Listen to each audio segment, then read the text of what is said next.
about yesterday's verse. We can say it together. Bhukti mukti spriha javat pisachi hridivartate tavat karmani tarvat bhakti sukhasyatra katam abhyudhayo bhavet. And the day before that we also learned the verse Krishna bhakta niskam ateva shanta bhukti mukti siddhikami sakali ashanta. The day before that we also learned a verse that tied into it, so we'll say that one also. Atmaramas chamuneo nirgranta pirukrame kurvaita haitikim bhakti mitim boto guno hari. Okay? That all the liberated souls who are free of material entanglement and any material desires, who are satisfied in the self, still they are attracted to the divine features of Sri Krishna and receive the feeling of infinite bliss from being with him. This is called itambuto. Itambuto means infinite bliss. So all those liberated souls are attracted to Krishna.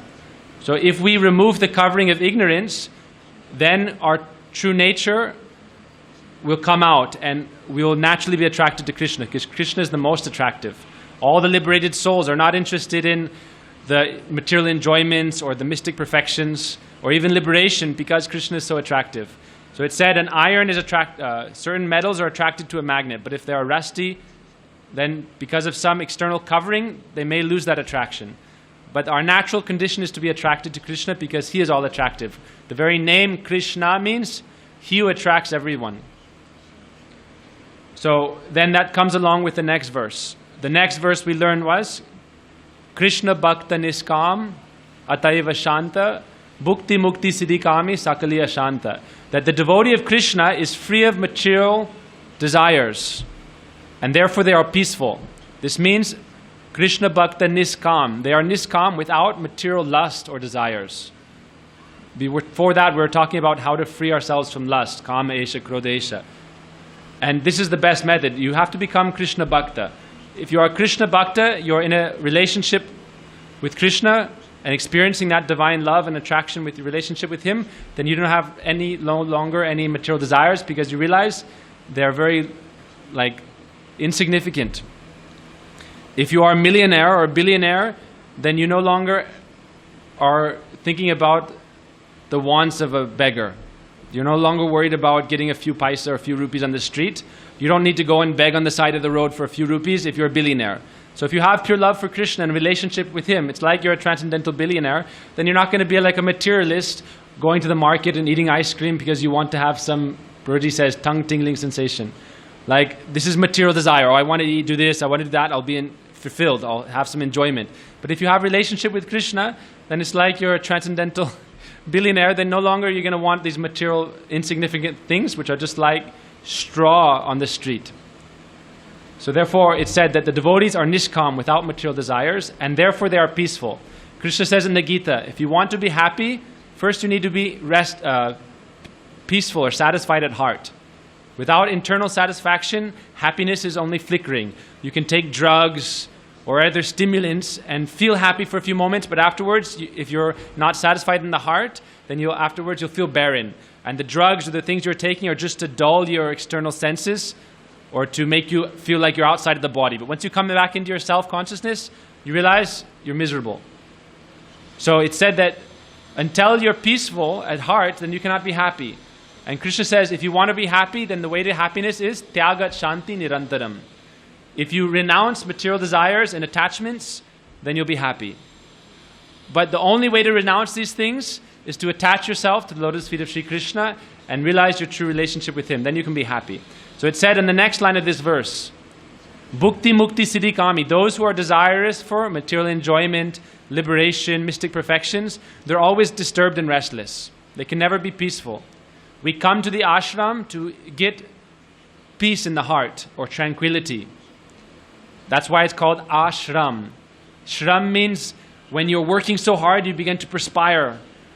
Like you're working day and night like a donkey, then you're always sweating and perspiring. This is called shram, hard labor. And we come to the ashram to be free of this difficult exhaustion that is gained from material life. However, in the temple, this does not mean we don't do seva.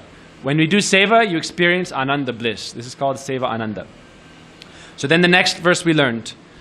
Okay, bhukti mukti spriha pisachi javat hridi vartate tavat bhakti sukhasyatra katam abhyudhayo bhavet. This is a verse by Rupa Goswami in Bhakti Rasamrita Sindhu, where he says that, it's a very interesting verse. He said, the desire, spriha, for bhukti or mukti. Bhukti means material enjoyments, and mukti means liberation. This also includes yoga siddhis, mystic perfection, such as the powers to, like we heard, move planets even in space, or attain a huge form, or grab anything you want. So all these mystic perfections and all these desires for enjoyments or even liberation are described to be like a witch. Or in this case, two witches. Bhukti Mukti described to be like two pisachis. Pisachi is a witch. If they are in your heart, yavat hridi vartate. Hridi means the heart. If they are present in your heart, then how can the bliss of love for Krishna appear therein? Bhakti sukhasyatra. Bhakti is naturally full of happiness and bliss, and it gives happiness and bliss. But if the witches of the desire for material enjoyment or even liberation are in your heart, then you will never be able to experience the bliss of Krishna Bhakti. It's said that if you are a man, you cannot think that I'll have a prostitute on one lap and my mother on the other lap. Or one knee will be a prostitute, one knee will be my mother. So Bhakti, the mother of Bhakti, will not be in that place where the witches or the prostitute desires of material enjoyment or even liberation are there. So Rupa Goswami, when he wrote this, he was writing this in Braj, in his Bhakti Rasamrita Sindhu.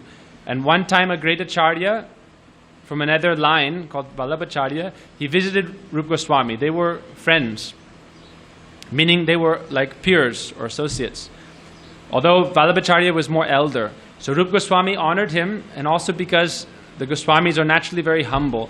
Then he honored him, and he asked him then, Vallabhacharya asked him, what are you working on now? What are you writing?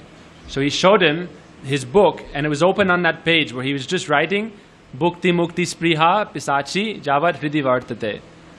So Vallabhacharya read this and he said, how can you describe Bhukti and Mukti to be like witches? Most of the Puranas and the Vedas are describing means to attain enjoyments or liberation. And yet you're describing this to be like a witch. So Rupa Goswami was very humble. He did not even try to argue. The Vaishnavas don't like to argue. It's described also in the Jaiva Dharma sometimes, or in other Chaitanya Charitamrita, other places where people come to argue with the Vaishnavas and they say they're not interested in logic and arguments. It's said truth is not established by logical arguments. Tarko pratishtanat. We learned this in the Vedanta Sutra. So Rupa Goswami very humbly gave him the book and said, please, you can correct it as you see fit. So it said that after that he left, and he was staying nearby the bank of the Jamuna, some distant from the ashram of Rupa Goswami. Jiva Goswami was a young man at that time. He had left Navadvip and his home and come there in his youth. So he was a young man under the shelter of Rupa Goswami. And hearing this, Rupa Goswami was his transcendental guru. So he could not tolerate anyone challenging his guru or trying to change his writing. So it said that he went to the Jamuna to fetch water where Vallabhacharya was present with his disciples. And he didn't directly confront him because that would also not be appropriate etiquette because he was very young and junior. So instead, when he was collecting water, he began reciting beautiful Sanskrit verses glorifying the Jamuna. And Prabhuji likes to say, like the verses Rupa Goswami had written, the Jamunastakam, and such verses that Vallabhacharya had never heard. And he was very attracted by the sweet singing and the genuine mood of bhakti that Jiva Goswami had. And so he came to him and asked him about his whereabouts. And he said, oh, I saw you in Rupa Goswami's ashram. Please tell me, what is your name? Where are you from? Who are your parents? So hearing this, Jiva Goswami spoke in Sanskrit, saying, oh, you don't know, the soul has no mother and father in this world. We are eternally related to Krishna. You should ask me about Guru and these things. So he kind of revealed by his answer there was some angst in his heart. And Vallabhacharya then asked him more about this. And so he revealed that actually he was saying that Bhukti Mukti Spriha, that he was thinking that Rupa Goswami is saying Bhukti and Mukti themselves are like witches. But Rupa Goswami does not say that material enjoyment or this world and liberation themselves are like witches. But the desire that is within our heart that comes from ahankar, false ego, and which makes us want to enjoy everything separate from Krishna, that is like a witch that has possessed our mind. It said the natural state of the soul is to be in a loving relationship with Krishna, but when that becomes covered over and we become turned away from Krishna, Krishna Bahiramukh, then these two witches of desire for bhukti and mukti enter within our heart and they begin to possess us. And so then we're always trying to enjoy everything around us. Atmendriya pritivancha tare bolikam. Then we come under the influence of material lust because we're always trying to enjoy everything. And so that desire of trying to enjoy everything up to the point of liberation for our own enjoyment is described to be like two witches. So he described this to Vallabhacharya, and also he described the glories of Rupa Goswami so nicely that Vallabhacharya's mind was completely changed, and he returned back to Rupa Goswami and offered pranam and said, please forgive me, I dared to question you, but I was completely wrong to do that, and everything you write is perfect. So after Vallabhacharya left, then Rupa Goswami chastised Jiva Goswami and said, you should leave my ashram, you should go back. Because he said, this is like, if you're a junior, you should not challenge a superior and argue with them like that. Also, he said, you should always be humble. Mahaprabhu taught everyone to be humble, but why are you in this challenging mood? We know this story. So at that point, said Rupa Goswami was following the maryada, the etiquette of always being very humble as a Vaishnav and not challenging others. But Jiva Goswami was following the maryada etiquette of a disciple, always defending the honor of his guru. So on his level, Jiva Goswami was correct in his behavior, and on his platform, Rupa Goswami was correct in his behavior. But still, Jiva Goswami had to follow the order of his guru. So he left the ashram, but he did not go back into material life. He did not go home. Instead, it said that he went to a nearby village and he gave up all his activities.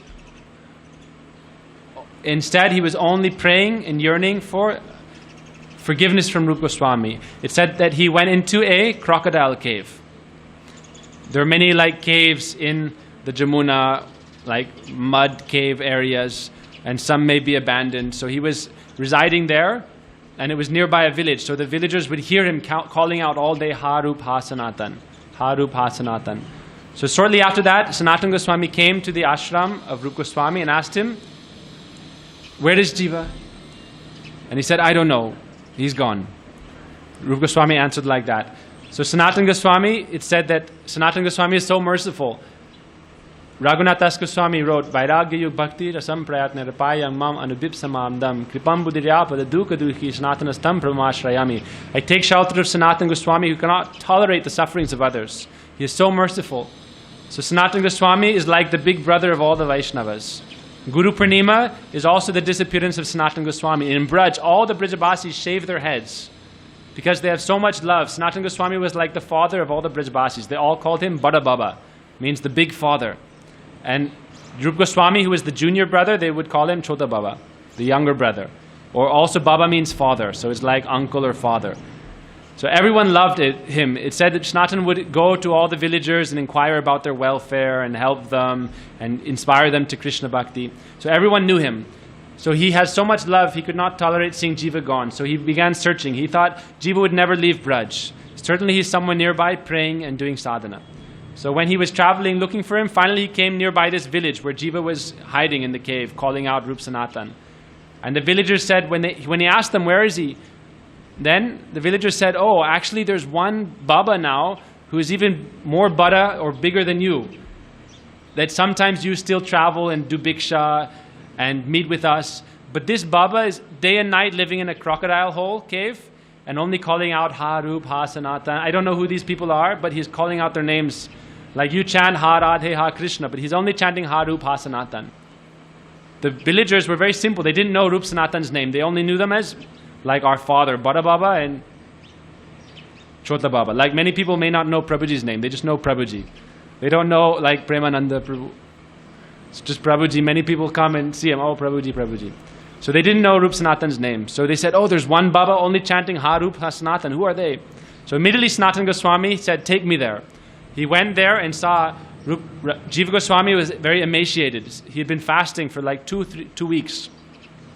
Not eating anything, 2-3 weeks. He was like skin and bones. And Sanatana Goswami lifted him up in his arms and bathed him with his tears. And then quickly took him back to the ashram of Rupa Goswami. Right before he brought him into the ashram though, he first went and said to Rupa, "Oh, you are giving mercy to all the jivas." Mahaprabhu said, "Jive doya Krishnanam." Like you should give mercy to all the jivas and accept them all. Jiver Suruphoy Krishna Radityadas, accept all the jivas. But what about this one jiva? And then he brought Jiva forward, and seeing him, Rupa Goswami's heart also melted, and he embraced Jiva Goswami and also bathed him with his tears. So it said, Guru never rejects the disciple, but to chastise them and to help them further progress, sometimes they may do what's called tadayan. There's one verse in Sastra that says, Lalane bahavo doshas tadayan svata gunaka. Tabat, but that you should, if you are always like fondling or giving affection to your disciples and never chastising them, that it will foster bad habits. Rather, sometimes it's necessary to chastise. But ultimately, both is required. And if you don't chastise with love, then it'll just make people dry up and go away. So it said the nature of the sadhus is they have two sides of their nature. It said, Vajrada pikatorani mridna kusumadapi. They may be hard like a thunderbolt, but also soft like a rose. That is the nature of a Vaishnava. So therefore, Rupa Goswami's heart melted. He embraced Jiva, bathed him in his tears, and accepted him back into his service. So even Guru or Vaishnavas may chastise us, but if we never give up desiring to be with them and serve them, and we always weep and pray, then certainly they will accept us back into their association. So it said, after that, Vallabhacharya hoarded this pastime. He was staying in Mathura, and he had received so much respect for Jiva Goswami and Rupa Goswami that he came there and arranged a very expensive doctor. Rupa, Sanatan Jiva had no money, and Jiva was so sick, it was like he could die. But Vallabhacharya arranged for a doctor to give medicine to Jiva for a long time until he became healthy again and engaged in the service without any problem. So it's a nice pastime we've heard from Vaishnavas many times about this verse. So we'll stop here.